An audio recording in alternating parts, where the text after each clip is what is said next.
Y aquí tenemos Robert Desir, tú estás acá. Enrique, por favor. Yes. Hello again, and welcome to the afternoon session, the last session for the day of today.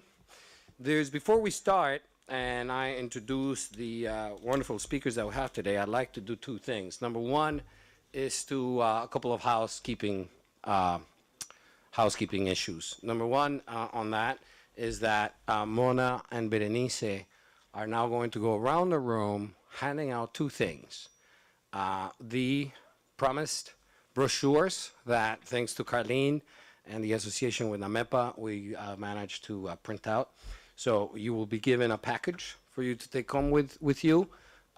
Again, we can send you many more through your missions to the OAS, who will also, if they have not, they will receive 750 copies of this brochure. Additionally, like I mentioned before, you can find it on the SIP webpage and the NAMEPA webpage, the digital PDFs for you to either print more or socialize through social networks. Jorge, can Yes, I just ma'am. add one more thing?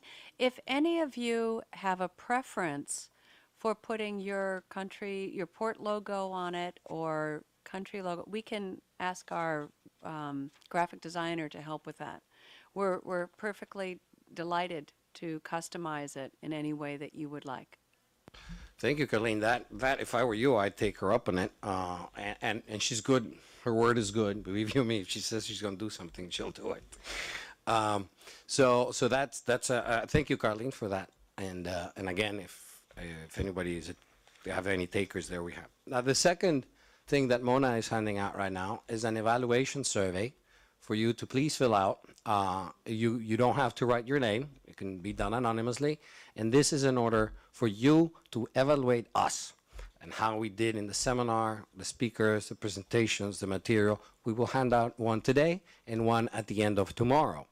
And these evaluations are very important for us because it enables us to hopefully request another grant to have a second seminar, a second workshop in the near future.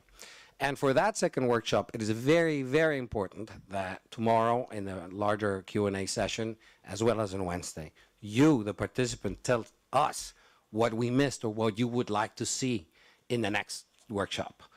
Perhaps a specific issue, perhaps not. And the reason we leave this for the last day is so that you all can meet and talk together and give us your ideas and recommendations.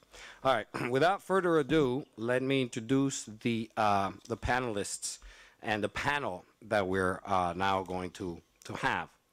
The panel is called Maritime Accidents and Port Protection, Selected Best Practices.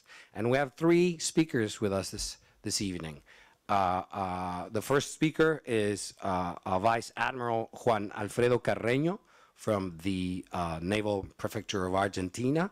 Our second speaker is Captain Enrique Flores from the Mexican Navy, the Mexican Armada, and he is seconded here to the Inter-American Committee Against Terrorism.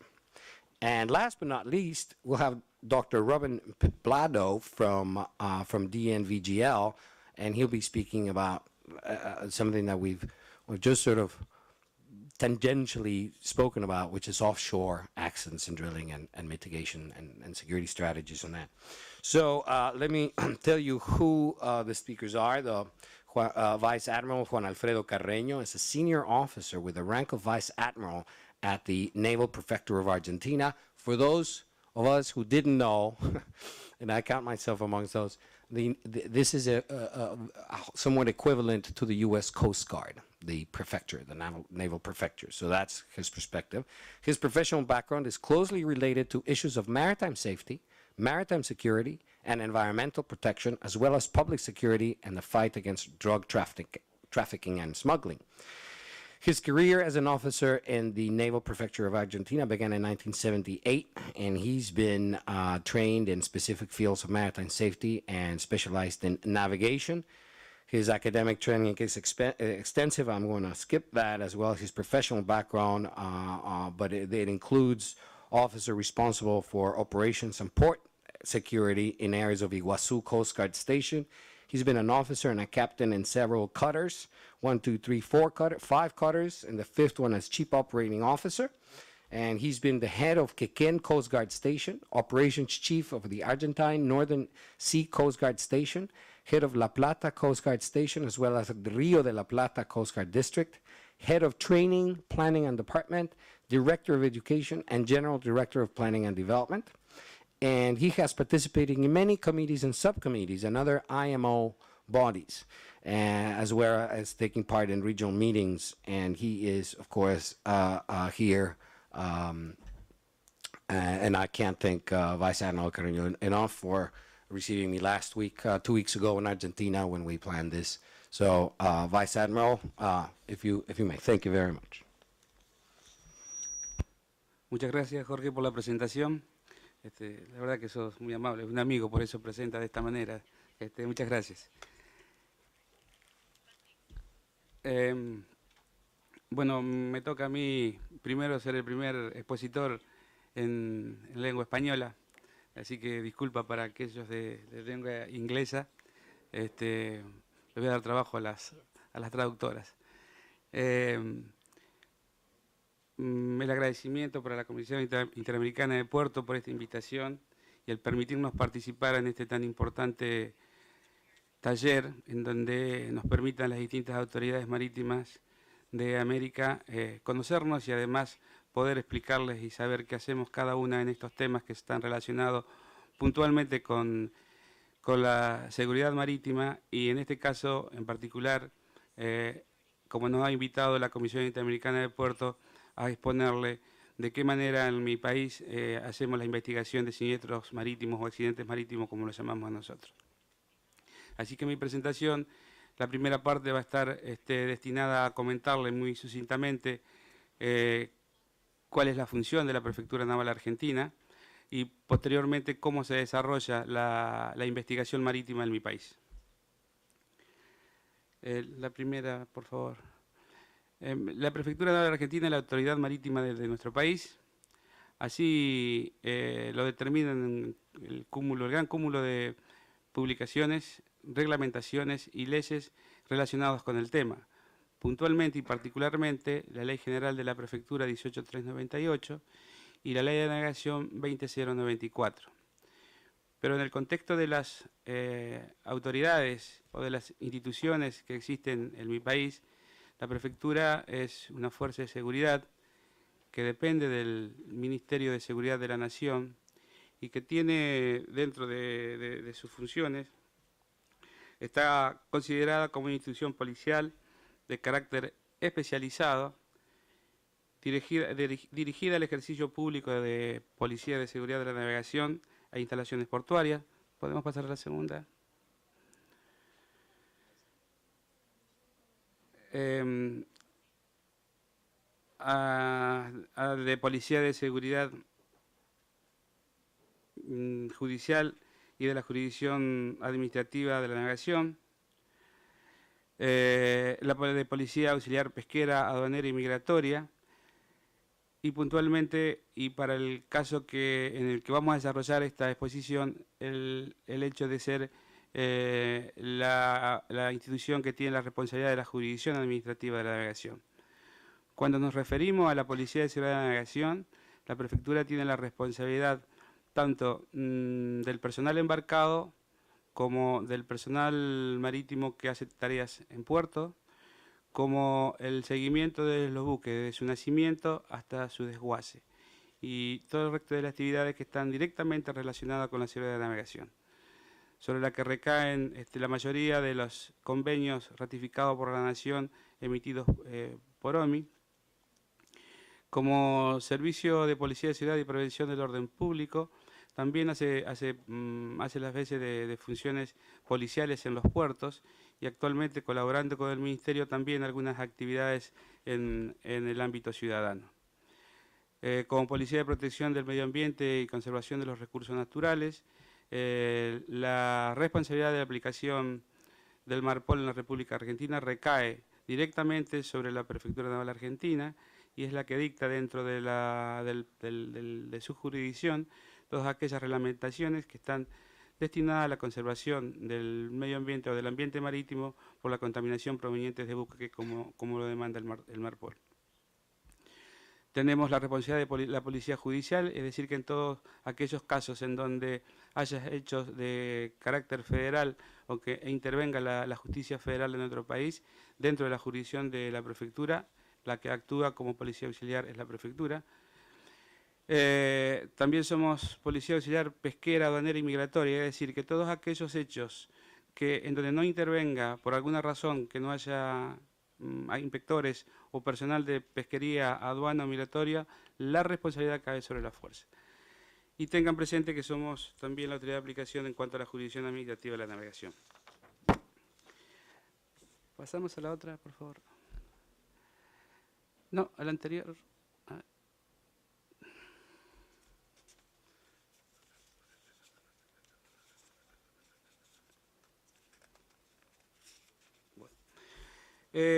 Para cumplir nuestras funciones, la prefectura la podemos dividir la jurisdicción en tres partes principales. Una jurisdicción fluvial que abarca 3.000 kilómetros de litoral fluvial y que abarca particularmente el río Paraguay, Paraná, el río Uruguay y el río de la Plata. Y haciendo referencia al río Paraguay y Paraná, es el área, es el río por el cual se desplaza la hidrovía Paraná-Paraguay, donde sale toda la carga que proviene desde el norte argentino, de Paraguay y del sur de Brasil y Bolivia. Tenemos el área lacustre, que son 3.000 kilómetros cuadrados de lagos nacionales, o en donde se ejerza el comercio interjurisdiccional o que simplemente haya algún tipo de comercio dentro de ese lago. Y posteriormente una jurisdicción marítima, que tenemos un desplazamiento de 4.900 kilómetros de litoral marítimo, que va desde la desembocadura del Río de la Plata hasta Antártida, y aproximadamente 2.800.000 kilómetros cuadrados que corresponden a la zona económica exclusiva de nuestro país. Podemos pasar a la próxima. Para cumplir con todas estas funciones que nos ha delegado el Estado, y cuando hablo de funciones yo nombré un grupo muy chiquito de las funciones. En algún momento la prefectura trató de identificar todas las funciones que le ha brindado el Estado y realmente se pasaban las 400 tareas y funciones de distintos índoles. Por eso la hemos agrupado en 4 o 5 funciones esenciales para poder dar una idea bastante acabada de cuál es la función que cumple la prefectura. Pero para poder cumplir con esas funciones, el organigrama o cómo está conformada la institución, dije al principio que dependíamos del Ministerio de Seguridad de la Nación, y la responsabilidad de la conducción recae sobre la máxima autoridad, que es un hombre de la fuerza, al cual se le denomina Prefecto Nacional Naval, que es el responsable ante el Ministerio de Seguridad de todas las actividades que la prefectura realiza. Es secundado por el Subprefecto Nacional Naval, que también es un hombre de la fuerza con el grado de vicealmirante, y que es el que hace la administración de toda la gestión que el Prefecto Nacional realiza. El prefecto, además, está asesorado por una asesoría jurídica, una asesoría técnica naval, un gabinete de asesores y un consejo de oficiales superiores. Quiero que en este organigrama podamos ver puntualmente lo que he pintado con otro color, la asesoría técnica naval y la Dirección de Policía Judicial, Protección Marítima y Puerto, a la cual me voy a referir luego, porque es en estas áreas donde se desarrolla todo lo que es investigación marítima. Investigación de siniestros marítimos. Luego, 3 direcciones generales, la Dirección General de Seguridad, la Dirección General de Logística y la Dirección General de Planeamiento y Desarrollo, la cual la Dirección General de Seguridad es la que entiende en todos los asuntos relacionados con el mantenimiento de un óptimo y permanente servicio público de policía de seguridad de la navegación, de seguridad pública, de prevención del ambiente marino y de policía judicial. Para el desarrollo de esta actividad, la Dirección General cuenta con las siguientes direcciones que lo asisten: la Dirección de Protección del Medio Ambiente, la Dirección de Policía de Seguridad de la Navegación, la Dirección de Operaciones, la Dirección de Inteligencia Criminal y la Dirección de Policía Judicial, Protección Marítima y Puertos.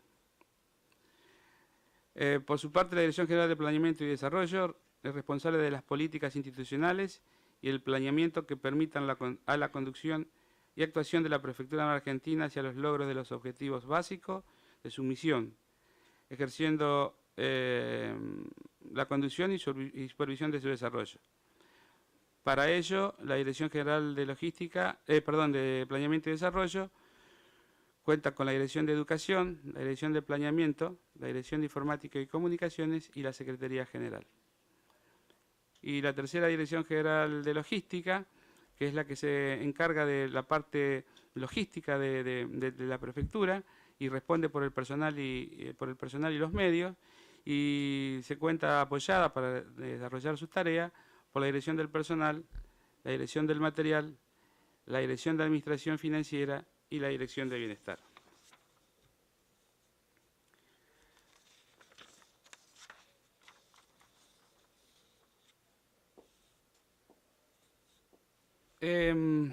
También para poder cumplir con sus tareas, además de este organigrama y dependiendo de la Dirección de Operaciones, cuenta con 4 servicios. El servicio de aviación, que es de donde se da respuesta a todos los requerimientos que desde el punto de vista de la seguridad puedan hacerse desde la jurisdicción de la prefectura. Un servicio de buque guardacostas, del cual dependen todas las unidades de superficie para atender las necesidades en el mar argentino. Una dirección de salvamento y control de la contaminación, que es donde operan los buzos de salvamentistas que tiene la prefectura, y el servicio de bomberos, y un servicio especial para atender aquellos casos especiales en donde tenga que tener participación una policía especializada en actuaciones en el territorio. ¿Podemos pasar a la otra? La prefectura es una institución que está en permanente desarrollo y tratando de adaptar su estructura a las exigencias técnicas o tecnológicas que existen en el mundo y que, por otro lado, se le requiere para que pueda cumplir sus funciones. Es así que últimamente ha desarrollado con sus expertos un sistema unificado de control de buques. Lo que estoy mostrando ahí en esa pantalla es simplemente una captura de la pantalla que se hizo creo que el 25 de abril, en donde tenemos identificados a todos los buques que están en área de jurisdicción de nuestro país para poder brindarle un apoyo permanente e inmediato si es que supieran o si tuviéramos noticia de algún accidente que pudieran sufrir en el momento. Es decir, que nosotros online podemos conocer a través de los distintos sistemas que existen y a través de lo que capturan los guardacostas nuestros que andan en el área, cuáles son los buques que tienen o que están navegando en nuestra jurisdicción.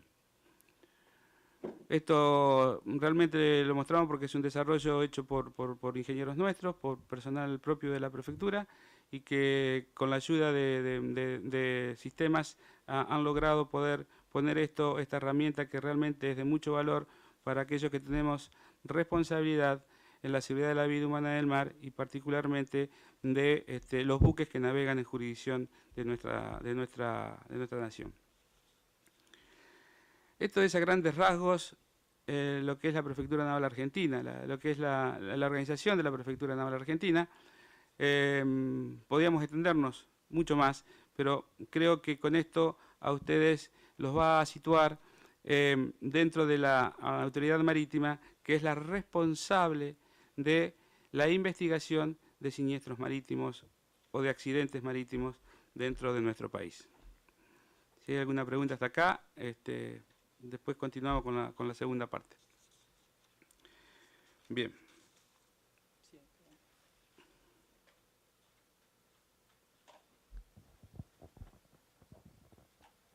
Las controversias que surgen en el marco de la ley se vierten o se ventilan en algún tribunal marítimo especializado o en el ámbito de los tribunales en lo general. Si son hechos que tengan que intervenir la justicia federal, se le da intervención directamente a la justicia federal, más allá de las investigaciones que desde el punto de vista administrativo se puedan realizar. Yo lo voy a comentar luego, pero el prefecto nacional es el responsable de dictar administrativamente sentencias sobre los hechos que se puedan producir en jurisdicción de la República Argentina en jurisdicción de la República Argentina o en buques de bandera argentina o en el mar libre en buques argentinos. Ese es el ámbito de actuación que tiene la prefectura. Ah, ok. Sí. Gracias.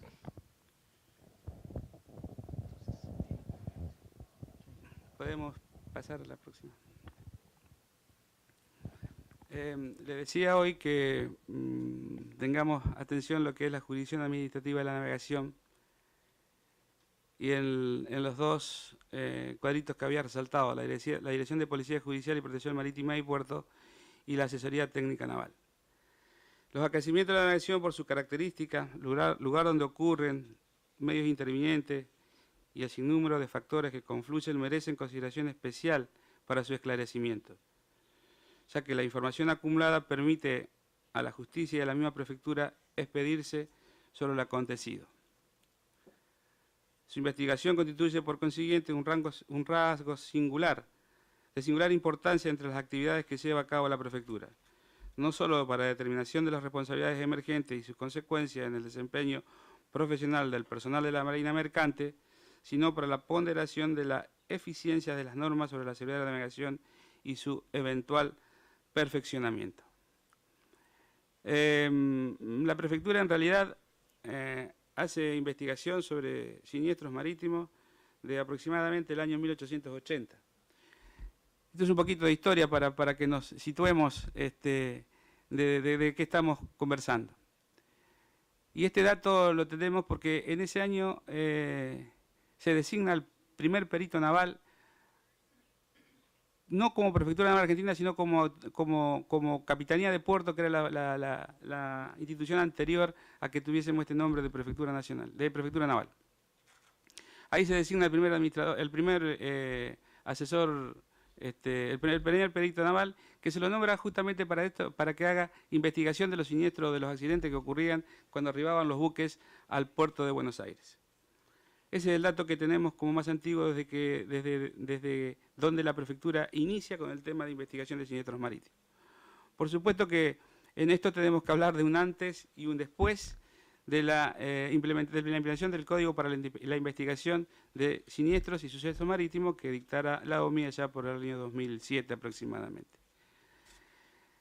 Pero esta investigación que se hacía desde aquel momento, desde 1880 a la fecha, estaba directamente enfocada hacia ver quién eran los responsables de los hechos y poder juzgarlos, ya sea desde el punto de vista federal, si eran hechos que rozaban la responsabilidad como algún siniestro o hecho que estuviera captado por el Código Penal de la Nación, o si no estaba captado por esto, hechos que tenían relación directa con la administración marítima o con la responsabilidad que la autoridad marítima tenía al respecto, y por lo tanto, de ser hechos que tuviesen relación con la parte judicial, el prefecto nacional daba participación a la justicia para que ésta interviniera y pudiera dictar resolución sobre el hecho. En caso de que sean siniestros en donde estaba simplemente en juego la parte administrativa, el que dictaba sentencia era el prefecto, o es el prefecto nacional naval en el orden administrativo. Para esto, cada una de las jurisdicciones, cada una de las dependencias de la jurisdicción de la cual hablábamos hoy, es la que inicia la actividad, la que inicia el sumario, como lo llamamos nosotros, inicia la investigación para terminar luego con un asesoramiento hacia el prefecto nacional naval previo a que éste emita su opinión o emita la sentencia que sea correspondiente. Toda la investigación de este tipo de accidente o de esta forma de investigar que teníamos hasta antes de la puesta en vigencia del Código para la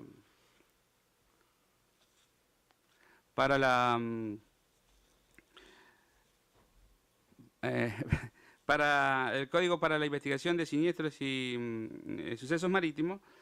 Me sacaste el tema. Decía que todo este asesoramiento lo hace la Asesoría Técnica Naval para que después el prefecto tenga las manos, tenga la posibilidad de poder hacer lo más ajustado a derecho la sentencia correspondiente. Entonces, decíamos que la Dirección de Policía Judicial, Protección Marítima y Puertos le da intervención a las autoridades judiciales y la resolución en sede administrativa para el Prefecto Nacional Naval. Comentaba, y ahí estaba cuando comentaba, de que la investigación se realiza, inicia la dependencia jurisdiccional y posteriormente de hacer todas las investigaciones termina resolviendo la Dirección de Policía Judicial, Protección Marítima y Puerto con el asesoramiento de técnica naval y el asesoramiento y la resolución del prefecto. La necesidad de hacer las investigaciones acorde a lo que prevé el código hizo necesario la creación dentro de la asesoría técnica. Podemos pasar a la segunda, a la que sigue. Dentro de la asesoría técnica que tenía el Departamento de Asistencia Técnica únicamente, crear en el año 2008 el Departamento de Investigación de Siniestros y Sucesos Marítimos, y acá en esta parte es como lo pide el código para investigar o para poder determinar y poder llegar a que el accidente no se vuelva a repetir. Y acá se toma la investigación más que nada desde la persona, desde ver por qué se produjo el accidente y tratar de, ya sea modificando reglamentación o haciendo los informes correspondientes para presentarlo ante las distintas autoridades, poder corregir y que un accidente no se vuelva a repetir. Pasamos a la siguiente. Bueno, los objetivos del nuevo departamento ha sido investigar los siniestros marítimos muy graves con el fin de contribuir a la mejora de la seguridad marítima y la preservación del medio ambiente.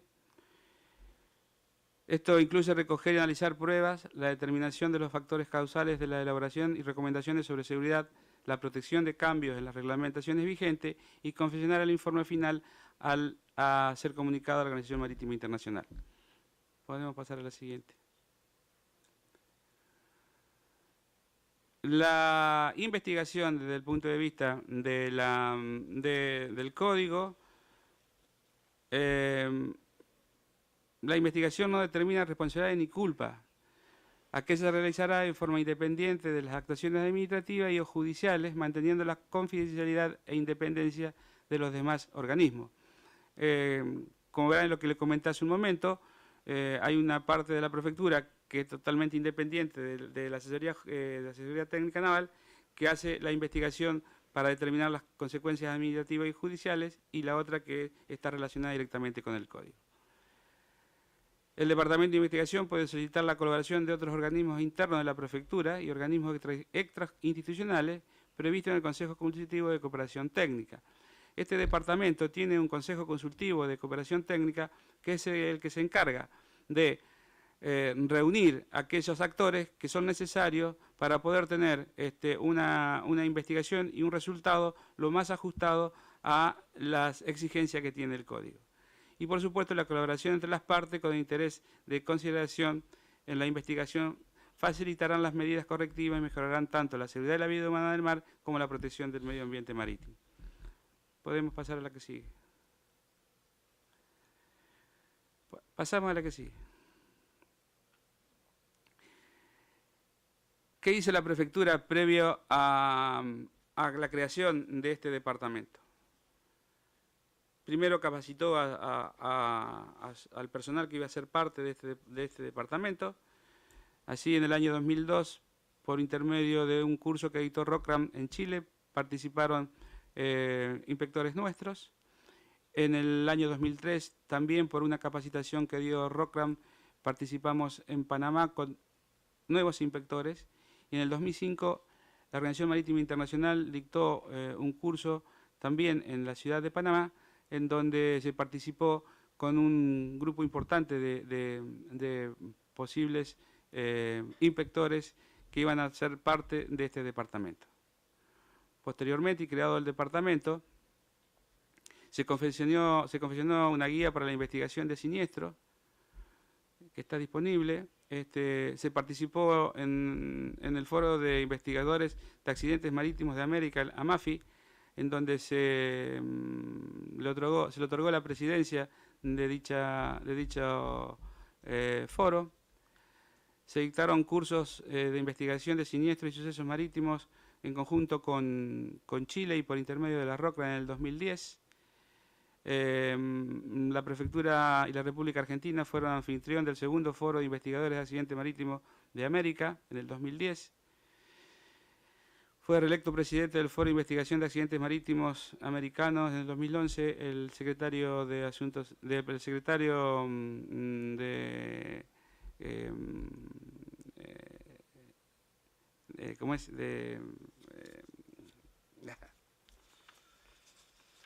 El asesor técnico naval. Se concurrió a la reunión del MAIF en Chipre en el 2009.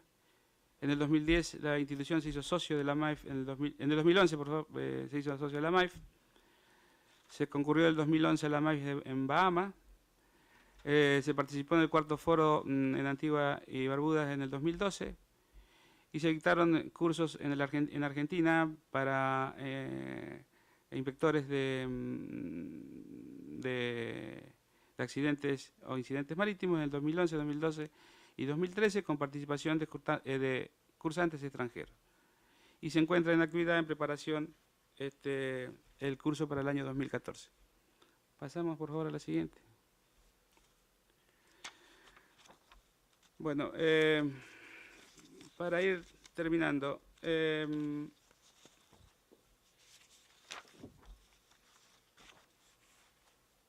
y para que quede dejar claro cómo en realidad se realiza la investigación en nuestro país. Producido un siniestro marítimo, la dependencia jurisdiccional toma intervención y hace dos acciones. La primera es informar a la Asesoría Técnica Naval del siniestro, dando información minuciosa del accidente. Y por otro lado, comienzan las investigaciones administrativas o judiciales que van a correr por otro camino y que son las que van a terminar nuevamente en la sanción impuesta por la justicia o por el prefecto nacional. Dentro de lo que le corresponde al código, el Departamento de Investigación y Siniestros Marítimos toma el caso, determina que el caso sea grave o sea de importancia como para darle participación a la Organización Marítima Internacional. Si así se decide, se da el informe de inicio de investigación, se designa a los investigadores, se hace la investigación con la participación de todos los actores, se buscan las pruebas, se entrevista al personal, se hacen los análisis y se acorda a los convenios existentes de la OMI.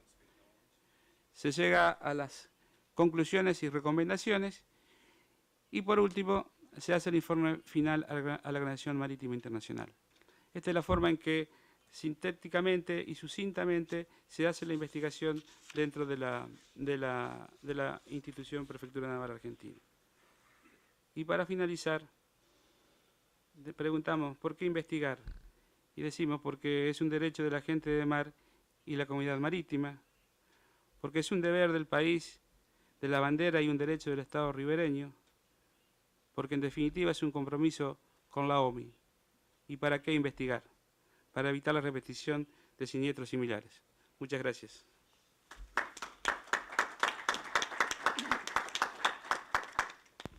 Yo voy a continuar hablando español para hacer algún tipo de comentario. Muchas gracias, prefecto, por la exposición. Creo que el prefecto Carreño nos ha presentado un modelo diferente un modelo diferente al que quizá estamos acostumbrados a ver. Lo que yo vi acá, que es un poco el proceso que estamos tratando de iniciar aquí, es que Argentina no inventó la rueda, sino que la adaptó para sus necesidades. Argentina, por lo que nos ha comentado el prefecto, bueno, primero se participó en eventos de capacitación, en reuniones pertinentes al tema durante varios años. Pues esta experiencia con esas mejores prácticas resultó en que ellos mismos desarrollaron sus propios procedimientos, sus propias metodologías en un organigrama legal distinto al que generalmente estamos acostumbrados a ver. Pero no por ser distinto no es eficiente, al contrario, a la Argentina, la prefectura, como dijo el vicealmirante, pues cumple varios papeles y funciones que en otros países están divididas en diferentes instituciones. Entonces, creo que aquí hay una excelente lección aprendida. No sé si alguien tiene alguna pregunta para el prefecto. Si no, pasaríamos al siguiente orador. Veracruz y la Junta Interamericana de Defensa, por favor. Tu micrófono, capitán, por favor. ¿Cuántos elementos tiene la prefectura? ¿A personal te referís? ¿Eh? A personal, Sí, de personal. 20.000. 20.000 efectivos. ¿Repartidos en cuántos puertos? En 207 instalaciones Sí. portuarias, en 207 puertos de distintas características y de distintos niveles. Pero son 207 prefecturas, como le llamamos nosotros, y hay 10 prefecturas de zonas de la cual dependen estas 207 prefecturas. Ok, gracias.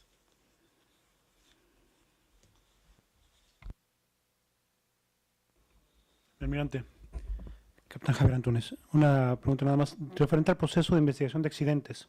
Hay un punto en el que marca una decisión de informar o no informar a la OMI. Cuando se decide no informar a la OMI, ¿el proceso sigue de la misma forma solamente que a nivel interno o cambia en algo? No, sigue de la misma forma a nivel interno y es en muchas ocasiones el que en definitiva termina dando recomendaciones para modificar la reglamentación interna. Gracias.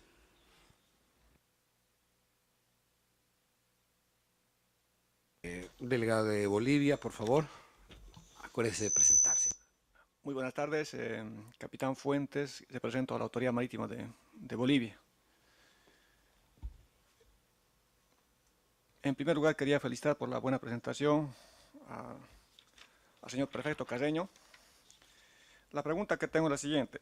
Quería saber si incluyen o no los accidentes e incidentes ocurridos en la hidrovía Paraguay-Paraná en los informes que envían a la OMI. Sí, absolutamente todos los incidentes que se toman y que se produzcan en jurisdicción de la Prefectura Naval Argentina se informan si son de relevancia y si son, como lo dice el código, se informan a OMI. Sí, recuerde que la hidrovía está dentro de la jurisdicción, gran parte está dentro de la jurisdicción argentina y por consiguiente dentro de la jurisdicción de prefectura. Gracias, Bolivia.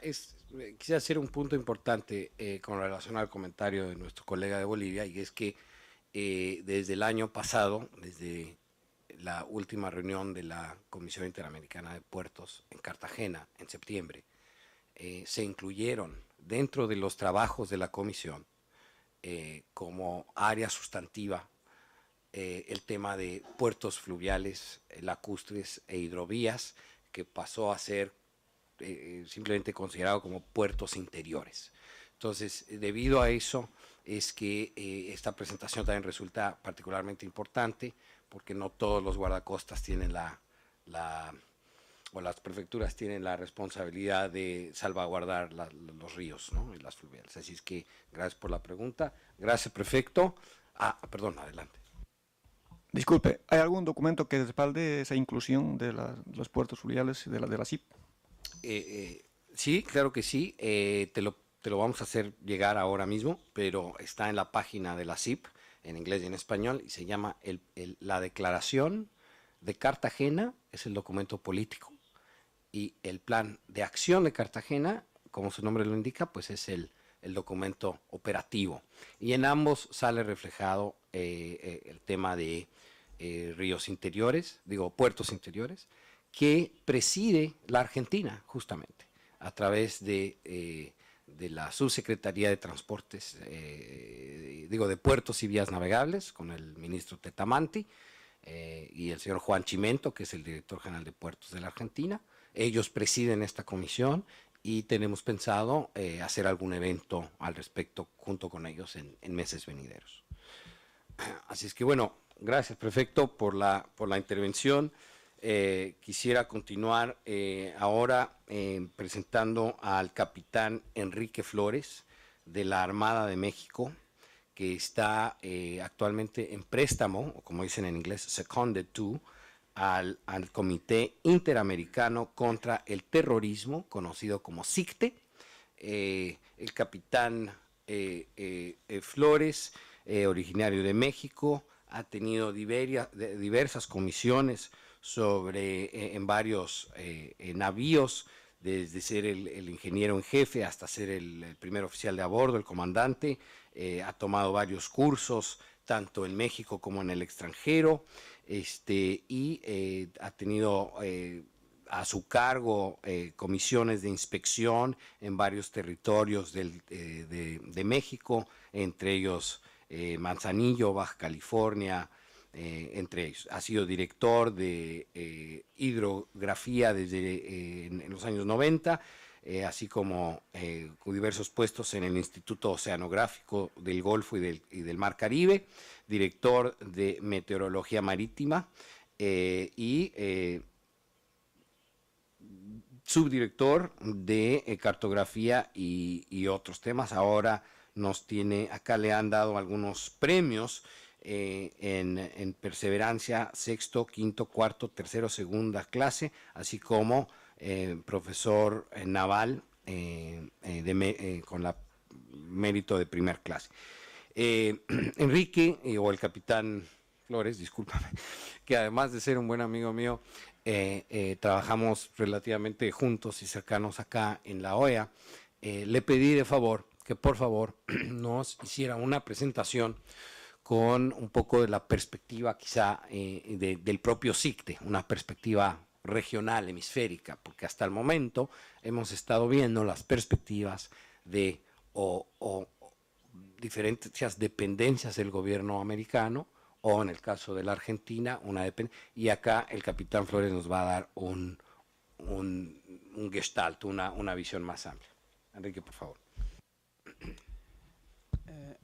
Muchas gracias. Indudablemente es un gran privilegio el estar aquí y obviamente un honor bastante grande el poder compartir con personas tan distinguidas este foro, y también pues muy complacido y enormemente sorprendido por el éxito que está teniendo esta convocatoria que hizo el señor Durán para este taller.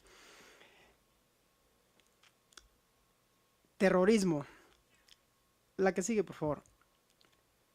Preocupación de pocos, desinterés de muchos. Antes de adentrarme completamente en el tema, quisiera, si me lo permiten, puntualizar algunos aspectos, no sin antes mencionar que el propósito de mi participación es compartir con ustedes algunas reflexiones con el ánimo de tomar mayores acciones en cuanto a la seguridad portuaria. Partiendo de la interpretación de que la seguridad es la sensación basada en la idea de que no se corre peligro y que por otro lado la protección es hacer tangibles las medidas con las cuales se ofrece la seguridad, entendemos entonces que lo segundo, esto es la protección, es la variable con la cual medimos la seguridad, pero a su vez la seguridad está en función de la amenaza misma que depende del riesgo. Una amenaza como tal se hace tangible en cuanto se percibe su existencia por reconocerse que es superior a las medidas de protección implementadas, esto es, reconocemos vulnerabilidades. Dado que las amenazas a un puerto marítimo pueden tener su origen tanto de manera natural como antropogénico, Asumimos que todos los puertos guardan unas condiciones mínimas de protección contra la naturaleza, de modo que ahorita nos vamos a enfocar específicamente con las del tipo humano. En la relación amenaza-vulnerabilidad, en los puertos marítimos es, sin lugar a dudas, delicada por la gran diversidad de actividades que se llevan a cabo y la enorme cantidad de personas que participan en la cadena de suministro, siendo exponencial debido al cada vez más creciente intercambio marítimo que permite que circulen contenedores sin ser revisados o incluso en algunos revisados y que no se alcance a descubrir la amenaza. La seguridad portuaria corresponde indudablemente al Estado rector, para el cual existen organismos a nivel internacional ante los cuales se debe responder al haber aceptado voluntariamente sujetarse a lo que dicho organismo establezca. Y en este sentido me refiero particularmente a la Organización Marítima Internacional, la cual emitió el Código de Protección a Buques e Instalaciones Portuarias. Sin embargo, como mencioné anteriormente, la seguridad es una sensación de ausencia de peligro y en ese sentido, lo que en este momento nos preocupa y ocupa es que precisamente existen países en el mundo que no se sienten seguros y por tanto constantemente están tomando medidas al respecto. Dentro de las amenazas que básicamente se pueden interpretar en el código PBIP están tráfico ilícito de armas, drogas o sustancias químicas o de personas, robos, terrorismo, crimen organizado.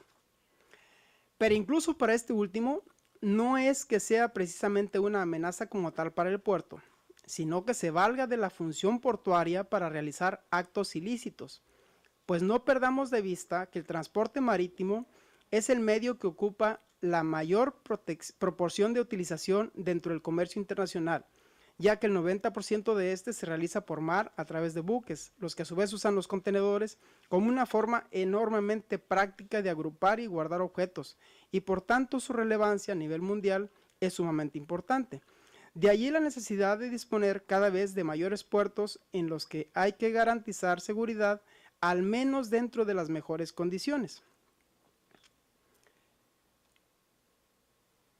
La que sigue. La invención del contenedor vino a revolucionar el comercio en general, pero principalmente el marítimo. Y ello es así, pues incluso ha continuado su evolución, cambiando la expresión de puerto a puerto a la de puerta a puerta. Eso es simplemente maravilloso. Hasta hace algunos años, dicho contenedor era considerado un elemento bastante seguro hasta que se empezaron a observar pequeñas deficiencias como es utilizarlos para trasladar carga ilícita o incluso carga lícita con fines ilícitos. En cualquiera de los dos casos es un riesgo latente. Cuando en 1956 el buque Ideal X transportó 58 contenedores del puerto de Newark a Houston, aquí en Estados Unidos, fue una gran hazaña. Pero trasladémonos al presente y vemos que existen barcos capaces de llevar miles de contenedores de un puerto a otro. Y ya no solo dentro de un mismo país, sino entre dos países diferentes e incluso continentes diferentes. Eso nuevamente es simplemente maravilloso. Haciendo un balance de lo dicho anteriormente, tenemos que existe, la que sigue por favor, un creciente comercio internacional con un también creciente uso de contenedores dentro de los cuales muchas veces no sabemos qué es lo que contienen en su interior por no corresponder con su manifiesto de carga. Para que la autoridad portuaria sepa a ciencia cierta qué es lo que lleva en su interior el contenedor, tendría que revisarlo y verificarlo. En otras palabras, el problema no es en sí el contenedor, sino lo que puede llevarse en él. ¿Y qué puede llevar un contenedor? O mejor dicho, ¿qué no puede llevar un contenedor? Porque prácticamente no existen límites para su uso en cuanto a llenarlo de múltiples y variados objetos. La respuesta es que el contenedor lo podemos cargar de lo que queramos. De modo que entonces el problema es el contenido en el contenedor. Esto puede contener indistintamente algo tan hermoso y deseado como algo tan terrible y dañino. Y es aquí donde se nos presenta el dilema de dejar pasar el contenedor sin revisarlo o lo abrimos para revisarlo. Si fueran uno, 5, 10, 100 quizá, incluso no tendríamos problema en revisarlos. Pero estamos hablando de miles de contenedores que llegan a un puerto, lo cual sin lugar a dudas resulta imposible revisarlos a todos y por lo tanto se tiene que optar por un método de revisión. En el peor de los casos, solamente bajo el criterio aleatorio que induce una gran probabilidad de riesgo de que pasen cosas o objetos ilegales. Y en el mejor de los casos, mediante información compartida, seleccionar los que se consideren sospechosos de transportar efectos ilícitos, lo cual, esto último, refuerza la necesidad de la cooperación internacional para intercambiar datos. Para entender mejor el problema de la vulnerabilidad que representan los contenedores a un puerto marítimo, recurriré a la llamada cadena de suministro de la siguiente manera. La que sigue, por favor. Un producto preparado por una empresa requiere ser enviado al mercado, por lo cual se forma la cadena logística, en la cual intervienen fabricantes, almacenistas, exportadores, importadores, consolidadores de carga, transportistas, navieras, agentes aduanales, agentes marítimos, mensajeros, así como autoridades portuarias designadas por el Estado rector, ya sea tanto el sector financiero como de seguridad.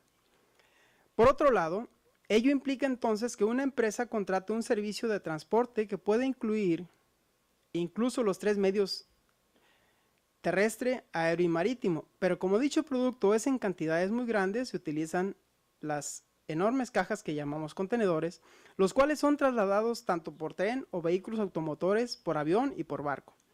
El camino que recorre un contenedor es largo y en ocasiones debe permanecer inmóvil, a la espera de espacios disponibles para continuar con su traslado. Muchos de esos periodos suceden dentro de los puertos marítimos. Lamentablemente, los delincuentes han sabido aprovechar esos periodos de espera para vulnerar la protección de los contenedores, violando los candados de cierre e introduciendo objetos diferentes y ajenos al manifiesto de carga. Pero incluso con el manifiesto de carga correspondiente, esto es, indicando el contenido correcto del contenedor, resulta que los objetos que van dentro del contenedor son utilizados a su vez como medio para que lleven en su interior alguna sustancia ilegal o prohibida. Por ejemplo, tenemos casos, la que sigue, donde se decomisa cocaína en un fondo falso de unas tablas de yeso. Se decomisa cocaína en un contenedor que se suponía que llevaba solo chatarra. Cocaína escondida en 3 bolsas de deporte dentro de un contenedor.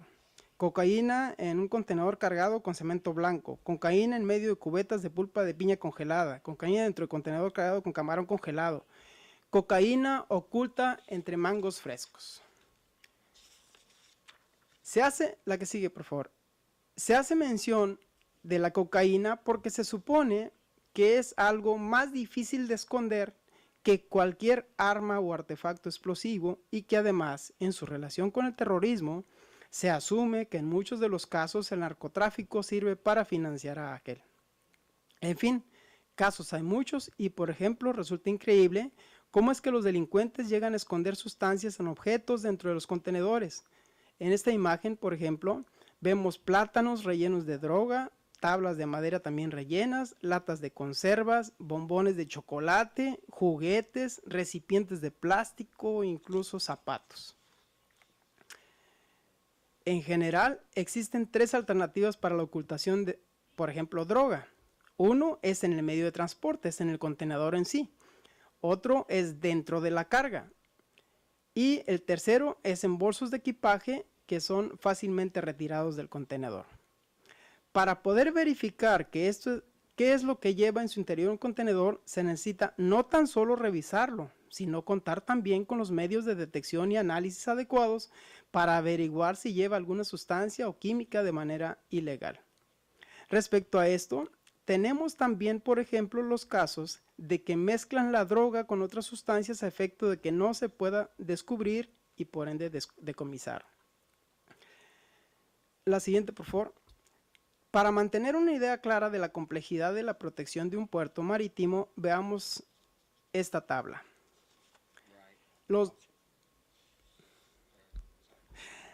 Los datos corresponden al año 2012 Y la publicación de la fuente de información allí se indica. Pero observemos cómo en el rubro de contenedores las cantidades que se manejan son indudablemente enormes, pues tomando solamente el de menor valor, en este caso el de Jamaica en el puerto de Kingston, maneja en ese año 2012, 1.139.418 contenedores, lo que significa que diariamente se movilizaron tan solo en ese puerto 3.121 contenedores.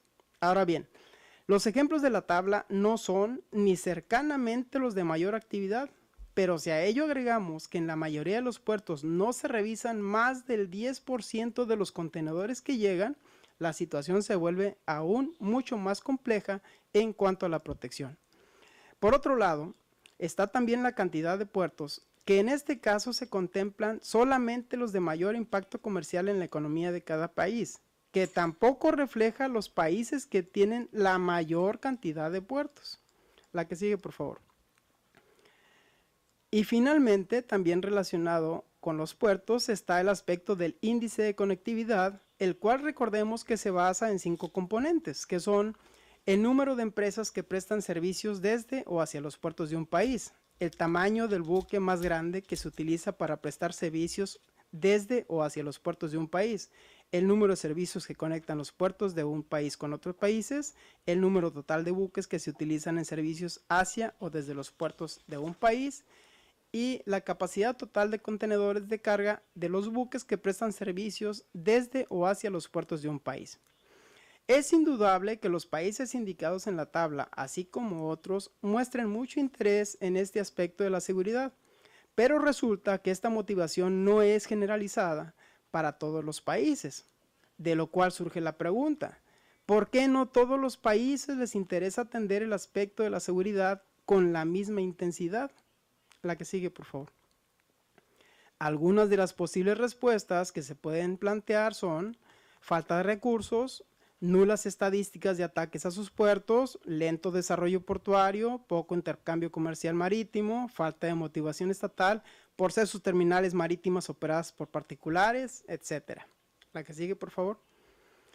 Conforme a las evaluaciones de los puertos marítimos que por parte de SICTE se han llevado a cabo en muchos de los países de Latinoamérica, previos a brindarles apoyo de capacitación y entrenamiento, se observa que prevalecen, dentro de otras, la falta de coordinación entre las dependencias encargadas de la seguridad portuaria, rotación constante del personal sin la capacitación adecuada, poco presupuesto destinado a actualizar sistemas de protección, falta de conciencia en el concepto de seguridad marítima, etc.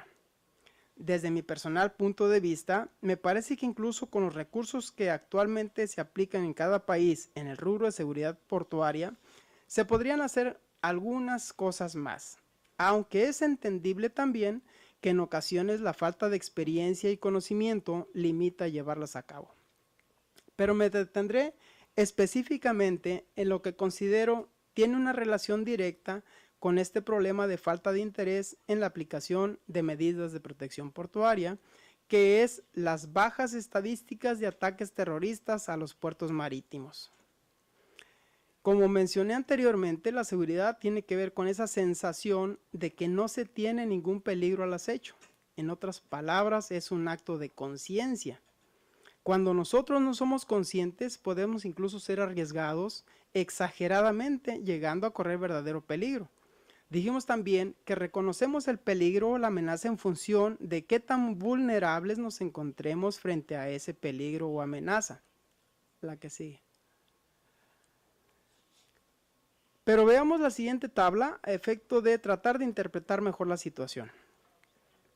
Seguramente muchos de estos gráficos ya los vieron ustedes en los medios de comunicación, pero los quise poner simplemente para dar un poco más de énfasis a lo que estoy tratando. Tenemos aquí el atentado del World Trade Center en febrero del 93 en Estados Unidos. Un camión que tenía 680 kilogramos de explosivos estalla en el estacionamiento. En marzo del 95 en Japón, unos terroristas esparcen gas sarín en el metro de Tokio. En abril del 95, también aquí en Estados Unidos, está el que todos conocimos como el bombazo de Oklahoma. La que sigue, por favor. En junio del 96, en Arabia Saudita, un camión bomba también explota en la entrada de las bases estadounidenses de Yobar. En julio del 96, también en Estados Unidos, está la bomba que estalla cuando los Juegos Olímpicos de Atlanta. En agosto del 98, en Kenia, 2 coches bomba estallan en las embajadas de Estados Unidos en Nairobi y Dar es Salaam. La que sigue, por favor. El atentado contra el USS Cole, que estaba anclado en el puerto de Yemen en octubre del 2000. El atentado del 11 de septiembre de 2001 aquí en Estados Unidos, cuando los aviones comerciales impactan con los edificios públicos. En octubre del 2002 en Indonesia, una explosión de un coche bomba frente a una discoteca que era frecuentada por turistas. La que sigue. El atentado del Superferry 14 en febrero del 2004 en Filipinas, donde una bomba estaba oculta en el aparato de televisión y cuando el barco estaba haciendo por la salida de Manila estalla. El atentado de marzo de 2004 en España, donde 10 explosiones casi simultáneas en 4 trenes. El atentado de septiembre de 2004 en Rusia, donde unos terroristas tenían en una escuela secuestradas a unas personas, 400 personas. En febrero de 2005, en el Líbano, cuando asesinan al ex primer ministro Rafik Hariri en el centro de Beirut con un coche bomba. En febrero de 2005 en Filipinas, un triple atentado, una primera bomba en una terminal de autobuses, otra en el centro comercial y otra en un transporte público. En Inglaterra 2005, 4 explosiones. La que sigue, por favor. En mayo de 2006 en Marruecos, también 5 ataques casi simultáneos. En Rusia en 2010, bombas en el metro de Moscú. En 2011 en Noruega, una explosión en el distrito gubernamental de Oslo. La que sigue, por favor. En 2012 en Bulgaria, un autobús que estalla en el aeropuerto. Y el último ejemplo que traigo es el atentado del maratón en Boston en abril de 2013 aquí en Estados Unidos. Lo que en estos hechos podemos apreciar es que sucedieron en diferentes países, lugares, épocas, y ninguno de ellos se ubica en algún puerto marítimo como tal, o sea, en la terminal marítima. Eso tratando de dar una explicación a la razón del por qué en una gran cantidad de nuestros países no se aplican medidas de revisión más exhaustivas en la carga que llega o sale de los puertos, ya que de acuerdo a lo que anteriormente hemos señalado, de que por ejemplo solo se revisa el 10% de los contenedores, existe una muy grande posibilidad de que en su interior se lleven sustancias o objetos relacionados con actos terroristas. Todos los puertos marítimos comerciales cuentan con 3 diferentes zonas: la zona marítima, la zona terrestre y la zona de evacuación. En la primera se hace referencia al área por donde los buques navegan con seguridad, tanto para arribar a puerto como para salir de él. La segunda se refiere al área destinada para que los buques se atraquen y puedan cargar y ser descargados. Y la tercera, el área donde se coloca la carga para ser trasladada fuera del puerto. El puerto es la interfase de la carga entre el mar y la tierra o viceversa. La que sigue. Pudiera interpretarse entonces que en muchos puertos de América Latina la razón de que no se apliquen medidas suficientemente eficaces contra el movimiento de carga ilícita o peligrosa obedece a que los sucesos terroristas provocados en el mundo en diferentes épocas y lugares no han sucedido dentro de ningún recinto portuario como tal. Eso a pesar de que la probabilidad de ocurrencia es muy alta en función de la cantidad de productos que llegan o salen de los puertos marítimos. De allí que permanezca la preocupación acerca de la vulnerabilidad de los puertos para ser utilizados en actos principalmente de naturaleza ilícita en apoyo de actos terroristas, sin olvidar que la adopción de medidas de protección es una manifestación a la inseguridad que se perciba y por tanto se dan post facto, ello indudablemente debido a la falta de cultura de la prevención. La que sigue, por favor. Como conclusión y conforme lo antes expresado, queda claro que no son específicamente las terminales marítimas los objetivos directos de actos terroristas, pero es muy probable que estén sirviendo como puerta de entrada o salida de lo que se requiere para dichos actos, por lo que es necesario insistir en la cooperación internacional para hacer un frente común contra dicho flagelo.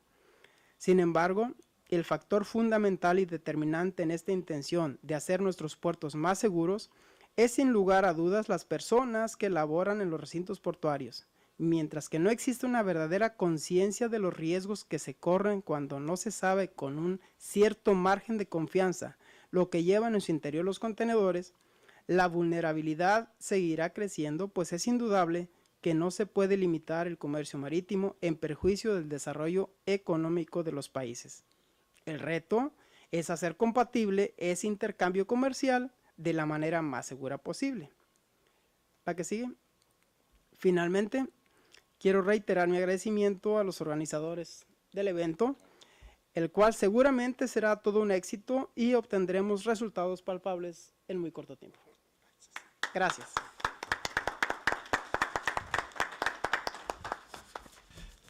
Muchas gracias, Capitán. I'm going to switch to English now, so those that need to change their gear, change their gear. I'm going to ask Enrique to please wait on the Q&A until the end of the session, in which I can translate, because our lovely interpreters who have done a most excellent job today, thank you and congratulations. They're off at 5, so with that in mind, I'd like to introduce Dr. Robin Pitbaldo, Pitblado, I'm sorry, as our last speaker today, if you allow me. Dr. Pitblado is a chemical engineer from McGill University with a PhD from Sydney University. He has been working for DNVGL for over 25 years and has been active in the area of process safety for most of his career, which has taken him through many locations, including the United States, the United Kingdom, Europe, Australia, the Far East, the Middle East, the Close East, South America. Dr. Pitblado has carried out many risks assessments for onshore and offshore facilities and marine operations using quantitative and qualitative methods, as well as several major accidents investigations. He has worked closely on LNG risk assessments and was the lead for a large joint industry project on LNG marine shipping risks and participated as a member of the government GAO LNG safety review. He has been co-author of 4 books and about 15 journal articles and over 100 conference technical papers. Robin, please. Thank you very much. It's a pleasure to be here, and I recognize that I'm the one between you and the cocktail party, so I'll do my best. Can you skip forward 2 slides? Thanks. Good. There. As you may know, DNV and GL merged about 6 months ago, and we now have about 16,000 staff, and we think we're now the largest ship and offshore classification society, a leading technical advisor to the global oil and gas industry. We work throughout the whole energy chain, and we're one of the top 3 certification bodies. So that's what DNV-GL is, so we're a little bit different to what we used to be. Next slide, please. So I'm going to talk to you about some things that have gone on since Macondo, or Deepwater Horizon, depending on how you call it.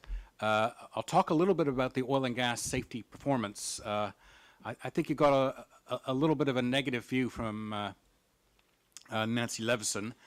Some parts of the oil and gas industry are actually doing pretty well, and I want to share some of that, but it's not as good as it needs to be. And then I'm going to give you some views on what we think needs to be done to make offshore even safer. This is an international perspective, so it's not specifically U.S. at all. It's our global view from DNV-GL. Yeah, next slide, please. Okay, this is a bit of a timeline of major accidents, and you can see it dates from, I guess, the late 70s right up to 2011. And the main point of this is to see different flags, pretty much, and no particular trend slowing down. So in terms of major accidents, what we're seeing are those accidents are happening all around the world, and there's not a trend to slow down, which is significant. Yeah, next slide. Macondo, as we call it, or Deepwater Horizon, is the most deeply studied accident that I'm aware of. And I list there about 10 different investigations, and the Chemical Safety Board is just about to release their investigation after 4 years. We're going to have volumes 1 and 2 coming out on June the 5th in Houston, and then volumes 3 and 4 are going to come out in October, November time. So there's going to be even 4 more reports on the Macondo event. But what we've seen in the U.S. is the U.S. regulatory system has been significantly changed. We've had the establishment of BSEE, as it's called. We've got new prescriptive requirements and also the introduction of a performance regulation, which I was talking about in one of my questions, and I'll explain that later on. And that's we call it SEM, Safety and Environmental Management System. The API established the Center for Offshore Safety, and we have the new Ocean Energy Safety Institute, which has just been established in Texas, and they're going to have their first meeting in 2 weeks' time, May 12th and 13th. And we have the well-resourced emergency response cooperatives, and there's 2 of those, so that if you're doing drilling, you have access to good environmental emergency response. In the EU, we've seen that the safety case regime has now been applied across all the EU. Previously, the UK was the main proponent, but now it's been copied across all EU, and that was from June 2013. It'll take a couple of years to implement that, but the EU was very concerned about the Eastern Mediterranean and the Black Sea, where they are discovering oil, and they were concerned that those regulatory communities didn't have the same resources that we see in the UK and Norway, so they're trying to develop a system which would work for those countries as well. Yeah, next slide. And the next slide. Okay, this is a graph. It's a little hard to read the numbers, and it's not intended to read the numbers, but it goes out to 2012, which is the most recent data I could get, which is from company annual reports. And I update this graph every year, and it shows occupational safety performance. And this is reported in company annual reports or their sustainability reports, usually as lost time injury rate or total recordable rates. This plot does show both, so they're not exactly apples and apples, but I wanted to show the trend, and the trend is pretty conclusively significantly down. And I think that's a success which we didn't hear about this morning, and I think it's worth saying something, that it is a good performance. I was a bit worried in 2012 when the numbers went up, but fortunately they've reverted to trend, which is downwards. And if you actually look at the numbers, it's something like a factor of 10 improvement over the last 20 years, which is pretty good. Okay, so that's the occupational safety side. Next slide. Unfortunately, major accidents are not declining. Now, I showed you that timeline before with all those different flags. Now this is insurance claims. I got this from the M&M's 100 Largest Losses. That's Marsh & McLennan. And it's a public source. And it only covers insured losses. So Macondo, which was 20 billion in its own right, isn't in this graph. And if I put it in there, that would go right off the map. So, but that's not only for major accidents. We see the same thing with the EPA in the US has an RMP, Risk Management Plan database. That doesn't show any improvements. And the EU MARS, Major Accident Reporting System, it also doesn't show improvements. So there's some difference between occupational accidents and major accidents. Occupational accidents, factor of 10 improvement.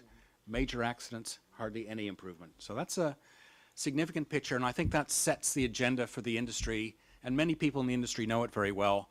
They can't just go forward on the tremendous improvements in occupational safety. They really have to come to grips with those major accidents, which are not declining. Okay, yeah, next slide. But it's not completely a lost cause. If we look around, the North Sea actually does appear to be succeeding in managing major accident risks. And this graph comes from UK statistics, which we think are the most rigorously collected. After Piper Alpha, Lord Cullen, who did the Cullen inquiry, required the companies to put in a detailed reporting system. And it is detailed. When you have a leak, you have to report it. The initial report is a 6-page form, and the detailed report is a 12-page form. So every leak, there's a lot of information, okay? And they have got the unions on board, so the staff are actively collecting this information. It's not something which management can turn on or turn off depending on their views. It's driven by the unions, and they recognize it protects the individual. So they've got the people on board. And you can see on this, green is the major accident stuff, and green is the ones which are big enough to give you a total loss. So these are large leaks of hydrocarbons offshore, sufficient to give you a major fire and explosion. And you can see they went down over a 20-year period from about 19 per year, and did get down to 2, and it was hovering around 2 for a while, and unfortunately just bumped up to 6. And I'm hoping that's just a blip. The industry is committed to getting it back down to 2, but that's still a factor of 10 improvement on major leaks. And if you don't, and if you think about it, if you don't have a major leak, you're not going to have a total loss. So it does appear to be working. And you can also see the red line, which is significant leaks, is also down by about a factor of 3 or 4. So the North Sea system does appear to be working. Okay, yeah, next slide. Okay, so what is it then? We spent some time thinking about it. What is it that's being done differently in the North Sea to what's being done elsewhere in particularly deep water around the world? And there's a lot of facilities. Just to give you an idea of the magnitude of the business, there are something like 3,000 to 4,000 installations in the Gulf of Mexico, U.S., and there's about 500 installations in the North Sea between UK, Norway, Denmark. So it is a big industry. And the bigger facilities are $1 to $2 billion each. So it's big money. And people want to get it right, and obviously they don't want to have fatalities. Okay, so next slide. So we produced a couple of position papers, one after, immediately after Macondo, or Deepwater Horizon event, which was specifically on how the U.S. regulatory system should be enhanced. And then we reissued this more generally, and I've got this available. There's copies around. If you don't have one now, you can pick it up at the end of the day or tomorrow morning. And it's a short document. It just gives some background. It's not commercial at all. It's purely our position paper on how the industry should improve. I'm talking to Bessie about this. I'm going to go see them when I'm down here. It's what we believe is necessary to address this major accident problem. The industry is on top of occupational accidents, but it is not on top of, it's on top of occupational accidents. It's not on top of the major accidents. Robin, a quick interruption on the report there. Robin was kind enough to bring some copies, which we will hand out. But in case that you don't get one, is there anywhere where they can obtain that online? I can send a PDF. You can send it. Yeah. If he sends me the PDF, we'll put it up on our website, and you guys can just download it from there in case you don't get a copy with you today. Yeah. Okay. Yeah. Next slide. It's a bit complicated, this figure. I'm not going to spend too much on this figure, but around the outside, there's 6 main themes. And for the rest of the presentation, I'm going to talk about these 6 main themes. So let me just go straight to the next slide. This is a picture of a bad accident in the UK, in a place called Aberfan in Wales. And you can see a trail of coal going down a hill into a village. And of course, that coal is supposed to be at the top of the mountain, not in the village. And unfortunately, very unfortunately, it wiped out a school and killed 144 children, which was the entire children of the village, right? It's as bad as the Korean ferry accident, virtually, except in number. And basically, the UK, like the rest of the world in the 1970s, was fully prescriptive. And they decided that the way forward, we needed performance or goal-based regulations, that the regulator can't get into the detail of everybody's business and manage things which are very rare. They can manage things which happen frequently, like occupational accidents, slips, trips, falls, but they can't manage a rare accident with something very detailed to your business, like a coal pile. So that's where the idea for performance regulations came from. And after two major accidents in Europe, Seveso and Flixbus, in the 1970s, the European government then issued the Seveso Directive, which was a performance-based approach based on safety cases, they called it. Norway adopted performance regulations after the Alexander Kielland accident, which killed 123 people. They don't use a safety case, but it is still performance-based. Cullen brought in safety case after Piper Alpha. He recommended that. And the U.S. did start performance-based regulations onshore with the PSM regs in 1992 and offshore with SEMS in 2010. So a bit slower in the offshore domain in the U.S., but a lot of the world now is working on performance-based regulations. Okay, next slide. Okay, I won't read all this one, but the key takeaway on performance, and by the way, when you're looking at the top right of the slide shows where we are in the 6 points. So right now we're on the first point up at the top, you'll see, and as the presentation goes on, you will see that dot going around, so you'll know when we're getting near the end. But the key takeaway is nobody runs a complete goal-based or performance regulation. It's always a blend of technical, prescriptive regulations as well as goal-based. So when we talk about a performance-based system, we're not being a purist and saying it's got to be goal-based only. There's a role for both, and so we do talk about a blend. Okay? All right, next slide. Next slide is clear roles and responsibilities. What we've seen in a lot of the offshore accidents is there's a lack of clarity for who was actually responsible. We saw that in Macondo, but we also saw it in a very similar accident in Australia at a place called Montara, which was another blowout event in the Timor Sea. And so a key understanding, I think, is that the roles and responsibilities amongst all parties, particularly for major accidents, needs to be more clear than it is at the moment. Okay, next slide. Next thing is modern risk tools. There's been a tremendous activity developing risk tools offshore. I show here some pictures. There's a CFD model on the left-hand side. On the right-hand side, that's actually quite a fancy QRA model where the 3D picture generates the failure cases, which are then analyzed by the computer to predict hazard zones. Not as removed from maritime as you might think, since the class societies are using risk-based rules now, which are also based on some quantitative risk assessment of ship types. Okay, next slide. So basically, we feel is a holistic risk approach is needed. It underpins goal-based regulations because the goal specifies the risk, and then the risk assessment tells you if you meet that risk. So we think in order to do a proper management of offshore safety, you need to have a full understanding how risks are managed at both the design and operation stage. And those require different tools. Okay, next slide. Next slide, yeah. Okay, then knowledge of how you're performing.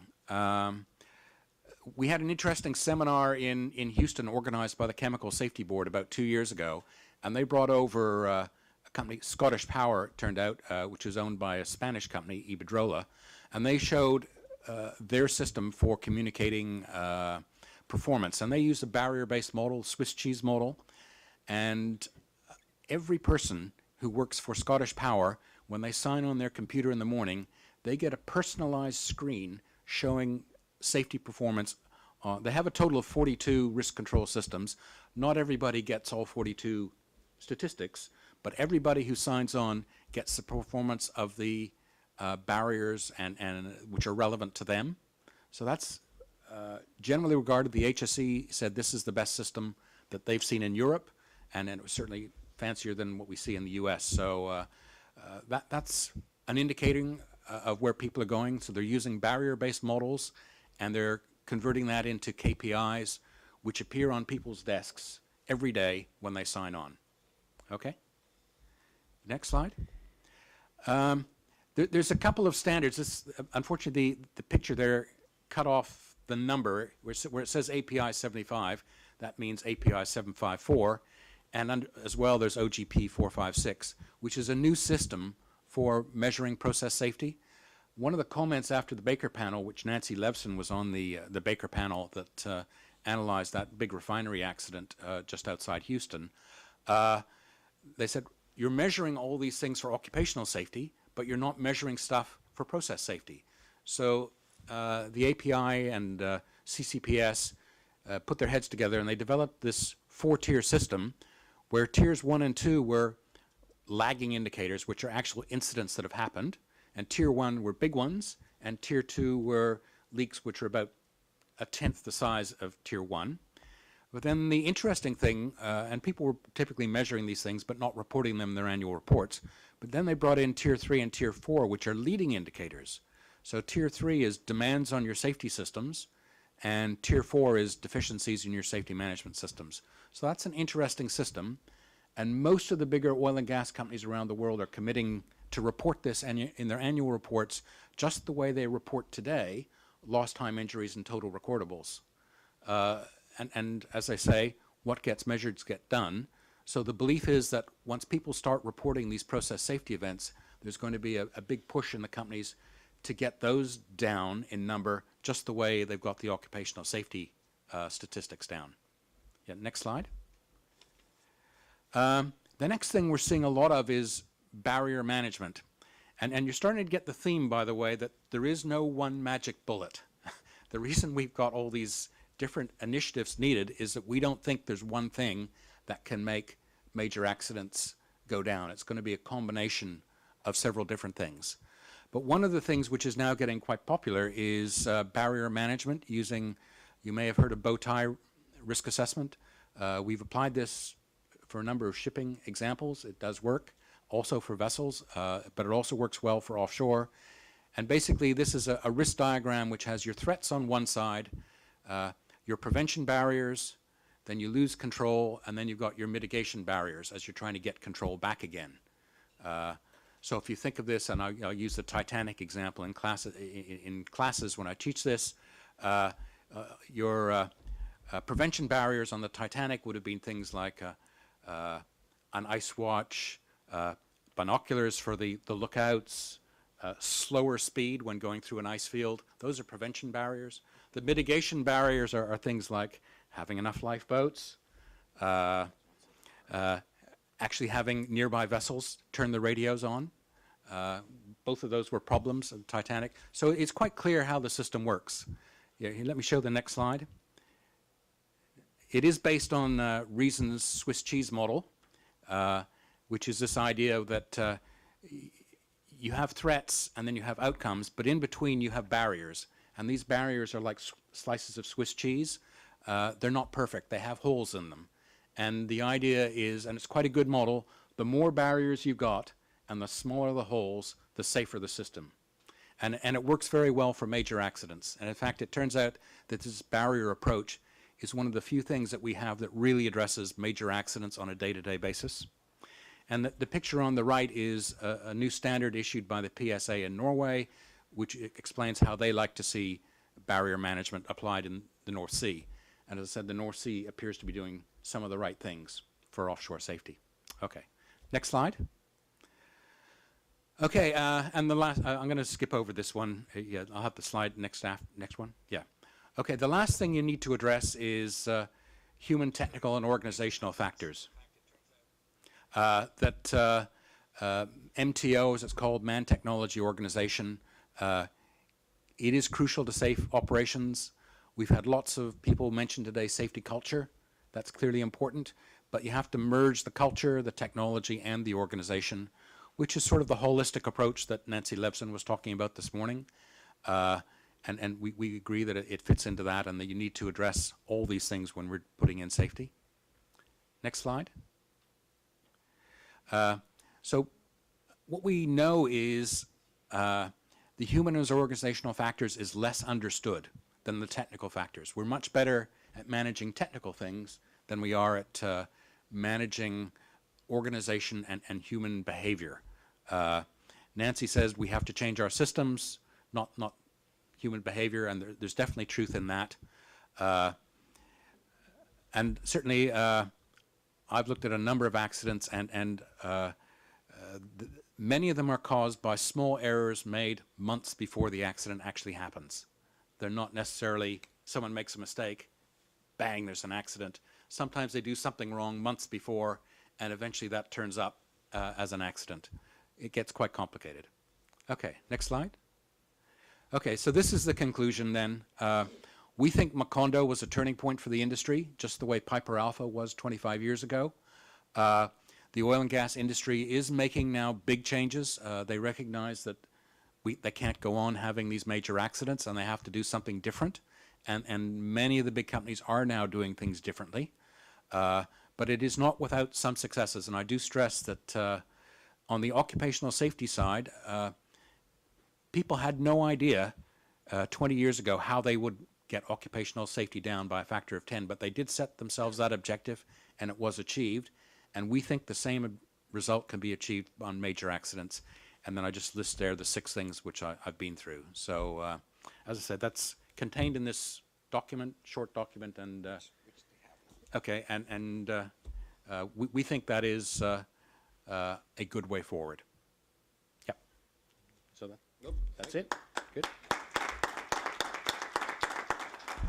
Thank you, Robin, and thank you all. As a matter of fact, I now have been advised that our interpreters are okay with staying a few more minutes, so we'll have time, if needed, for a round of questions and answers that I cut short earlier, directed to any of our panelists. So while you think of something up to ask them, I have questions for everybody. First, for the Vice Admiral, and I'll ask this in English, right? Vice Admiral, as you presented the different responsibilities of the Prefectura, you mentioned that you, the Prefectura, have worked on a guide for the investigation of accidents, Guía para la Investigación de Siniestros. And I was wondering if that guide for research and for investigating catastrophes and accidents, is that available to us? And if it is, could you please tell us where to access it? And of course, if you send it to me, I'd be happy to put it up on our website for everybody's consultation. Con mucho gusto. No está disponible en este momento. Es una publicación de carácter público de la prefectura, por lo tanto se la hago llegar para que usted la pueda distribuir entre aquellos que la quieran tener o quieran consultarla a esa guía. Sí, una guía que se confeccionó a partir de que se creó este departamento y se necesitaba un instrumento para poder orientar a los investigadores en acorde a lo que prevé el código. Thank you very much, Vice Admiral, for that. So basically what we'll do now then is Vice Admiral Carreño will send that guide for investigating maritime accidents, and we will be happy to share it and socialize it with you all. For Captain Flores, oh yes, I'm sorry, please go ahead. Will the guide be available in English? No, it will not. Unless you want to help me with the translation, right? We'll try. Let me see what I can do with it, and we might be able to, with the Argentine government's permission, do a small executive summary of that that would be available for you all. But that is a very relevant question, and I am so sorry that I don't have the budget or the manpower to be able to translate everything. But we'll do what we can. Captain Flores, who spoke about very interesting issues, and I just, the task that they have at the SICTE with dealing with terrorism, whether it's weapons or drugs or people, it seems to me unsurmountable. And he mentioned the fact that, and this is something I never thought about this. When he mentioned about, we're all familiar with illicit content of stuff, and containers full of either illicit goods or drugs or weapons or something that shouldn't be there. But he made an interesting point, and I'd like for you to give us a couple of examples, Captain, if you will. You mentioned legal cargo for illicit purposes. Now, this is you can't. How do you go about sort of about enforcing and evaluating that when you have a container arriving to your port that in fact has legal cargo in it, whichever one that is, but then that's destined to illegal or illicit purposes. That caught my attention because we're all familiar with the X-rays and the container X-rays, whether they're on the trains or on the trailers as they exit the port. The big X-ray machines, and like you said, maybe 10% of those are X-rayed because you need a sample. You can't do all of them. You would just not be able to operate otherwise. But I was particularly interested in that, so I'd appreciate it if you could. Sí, por supuesto. Lo que quise decir en ese sentido es que ahorita, por ejemplo, hay muchas sustancias químicas que pueden ser utilizadas para crear fármacos que obviamente pueden perjudicar a las personas. Entonces, en ese sentido, yo puedo traer una sustancia legal, pero la puedo utilizar de manera ilegal. Thank you very much. Evidently, there were several of us that were wondering how that played out, and that's an excellent answer. Thank you very much. And Raman, again, this is something that is just too big to even begin to get a grasp of. I've noticed that you've lost your Australian accent almost, but it's there. And I'd like to ask you a quick question here before I open up the floor. And that is, you talked about the reduction, the sort of the occupational safety reduction, and how that has, by orders of magnitude is actually reduced versus just the accidents that happen and how that just is anybody's guess. And my question to you is, if this is a direct result of safety guidelines and policies and appropriate directives implemented on the one area that are impossible to implement in the other? Yeah, that's a really good question. We think, the effort and the regulations that have gone in have played a big part in making the improvements to occupational safety, particularly in the U.S., the PSM regulation, as it's called. And offshore, although we've only had SEMS for 2 years, most of the companies have been implementing SEMS, Safety and Environmental Management System, for 20 years.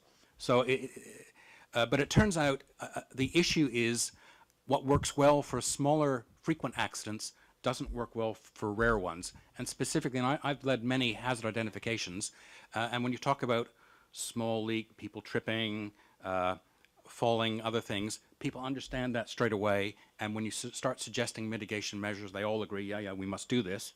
And then you say, major leak. Oh, and people say, no, it's never going to happen. No, I've never seen one, right?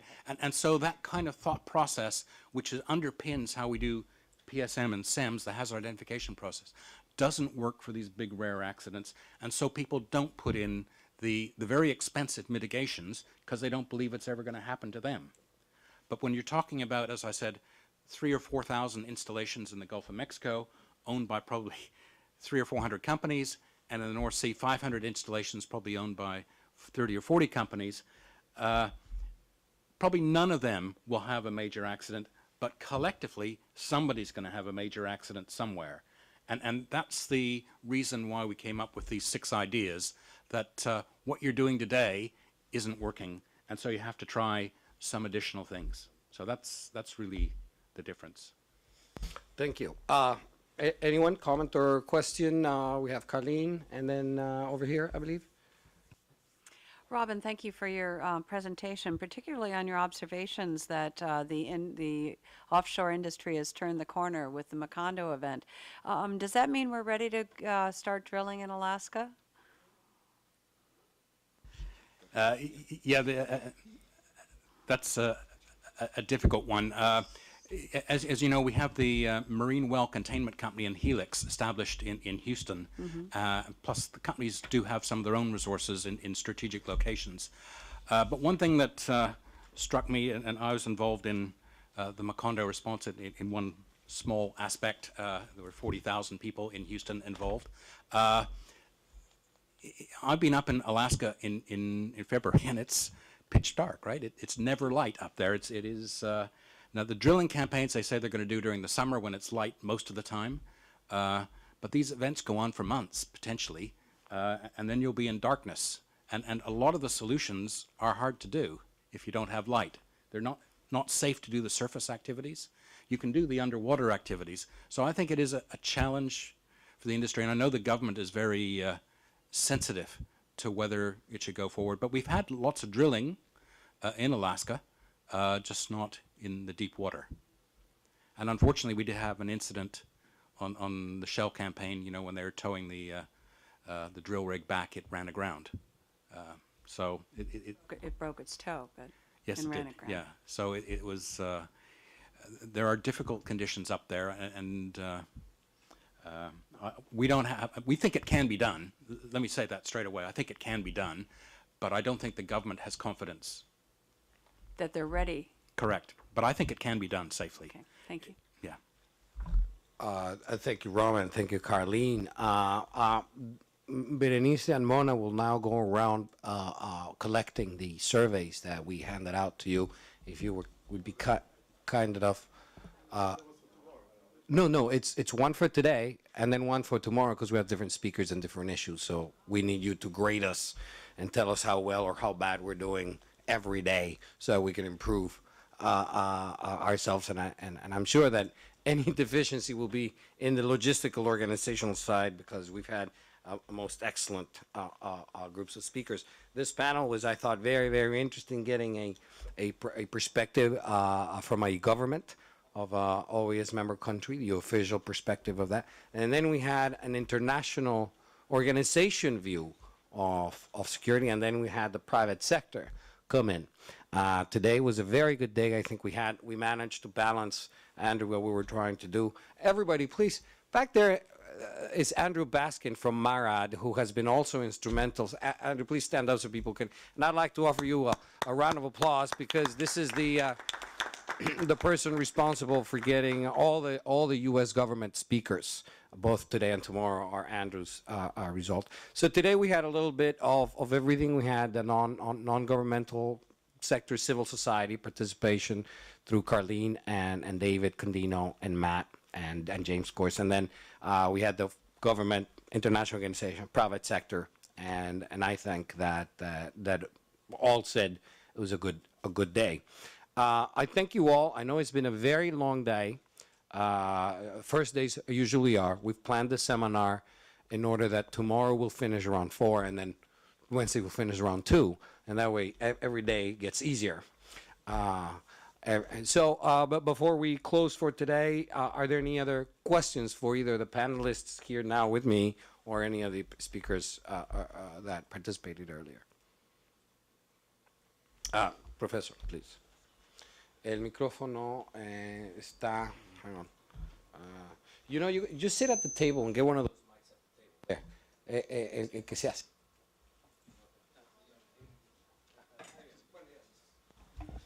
Esta información que usted menciona del Golfo de México, de alguna manera han trabajado con... excuse me. Si lo que usted menciona de alguna manera lo han compartido con Petróleos Mexicanos, con Pemex, que actualmente está trabajando muy duro en el tema y tuvo que suspender, de hecho, después de lo de Macondo, algunas operaciones cercanas a la frontera con Estados Unidos, porque, bueno, pues lo mencionó y el presidente Obama, hubo ahí algunas diferencias, ¿no? Sí se ha trabajado con Pemex, se ha compartido mucha de la información que resultó de Macondo, ya se compartió con Pemex porque estamos en el proceso de hacer algunas cosas, estudios precisamente para prepararnos para el Golfo de México, para lo que viene. Before Robin replies, for those of you who are not familiar with the acronym of Pemex, Pemex is Petróleos Mexicanos. It is the Mexican state-owned oil company that has, up until now, monopoly over all every aspect of the oil and gasoline market in Mexico. It's a state. If you discover, if you discover oil in Mexico in your land, it's not yours. It's the state's, and you will get a commission from it. If you discover oil here, it's yours, and the government gets a commission. So it's exactly the opposite. And so that's why he's asking. The professor is asking if somehow DMV has shared some of the results with Pemex. The short answer is no. We have been going around the world and talking about this system, but in the OAS domain, it would be Brazil that we've made the presentations, and in Europe and the US and Canada. So not yet to Mexico. I'd like to point out, though, that one of the first blowouts, one of the biggest blowouts ever, was in Mexico. And that was, I think, 25 years ago. And what I think would be very interesting would be to see the contrast between the blowout 25 years ago and Macondo, and then lessons learned from both. I think that might be an interesting study as well, because that was a major blowout as well. And that went on for a long time, too. Yeah, in fact, during Macondo, there was one of those comedy shows that was actually comparing those two blowouts, and how things had really changed, and how in the time of the Mexican blowout, it was a sombrero solution, and then at Macondo, that had improved to a top hat. And that was the change. So there really is very little change to how you respond to a blowout. The geologists, the solution is dump stuff down the well, or if you can't do that, drill a relief well. So how has the industry turned the corner if we still haven't learned from Macondo? Yeah, the solution is more emphasis on prevention and better equipment readily to hand. I think some of the issues on blowouts is that it takes quite a long time to mobilize the equipment, and now with these The capping structures. the Marine Well Containment Company and Helix, that equipment is readily available, and they also understood that these deep water wells, the Mexican blowout was not in such deep water. Part of the issue with the top hat was the formation of hydrates, and people hadn't really thought that one through, and these hydrates are solid and they block up your collection system. So people are now on top of that. But I think the emphasis is prevention. I don't think society is willing to accept more Macondos. Yeah. Yes. Good evening, Dr. Robin. I really enjoyed the presentation. Oh, Curtis Denny, Antigua and Barbuda Port Authority Port Operations Manager. My question is, do you have any other published literature on the barrier management model? And would you say, what would you probably say as the underpinning issues or the factors that will drive successful implementation of this model? Yeah, in fact, we have a public guideline document which we produced on how to build bow ties and how to manage those systems, and that's freely available. I can send that to Jorge, and you can have that on your website. It's a public document. We produced it, but it's part of, we see it our role as we're a foundation is to put out safety material, so that is available. And yeah, one of the reasons we created it is the bow tie is deceptively simple, and it looks like anybody can do it without any training at all. And like a lot of good tools, the result is simple and easily understood by many, but creating that is not quite so simple. And so we created this document to try and guide people on how to do it and some obvious mistakes that they might see. But I'll send that to Jorge. Yes. Good. Yeah. Thank you. And we will be happy, of course, to either put it up or send it to you all, or both, since I think that'd be the better thing to do, is to do both. All right. Well, if no one else has any comments or suggestions, I'd just like to end this by handing these gentlemen their participation certificate. Prefecto, por favor, y capitán, por favor. And to tell you that we will start tomorrow at 9 a.m. in the morning. Again, like today, we should. Wait, yes, someone. Please. Solo una pregunta rápida referente al accidente de Stock de hace 25 años y al de Macondo. Antes que nada, felicitaciones al panel, por cierto. Excelente. La asunción es la prevención, evitar que el accidente ocurra. Creo que debía ser más provechoso un punto de vista desde el cual el accidente va a ocurrir, porque por los números que mencionan, va a ocurrir el accidente, no lo van a evitar, va a haber algún accidente en algún punto. Y creo que sería un punto más provechoso saber o trabajar desde el punto de vista que va a ocurrir. No sé cuál sea su opinión respecto a este punto para el doctor Robin. Yeah, it is inherent in the risk-based approach that there is risk, and that usually means non-zero. But one of the oil companies, I think, summed it up really well, and they said, when we develop our annual safety plan, we do it in the mindset is 0, but the target for next year is 0.5.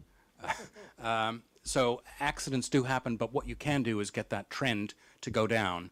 And I think when you looked at that occupational safety statistic, I think people have done a great job. It's not yet 0, but people are still talking about getting another factor of 10 on something that's already down by a factor of 10. So we may not get it to 0, but we can get it down so it's almost a negligible risk.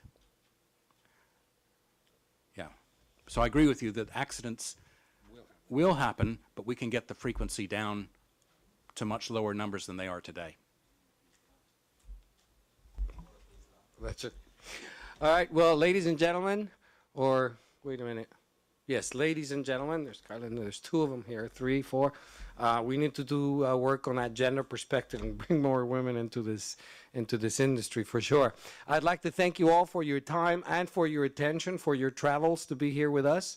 And I now call this closed. The first session, the first day is closed, and please join us for an hors d'oeuvre, a little bite, morsel to eat, and some beer and wine.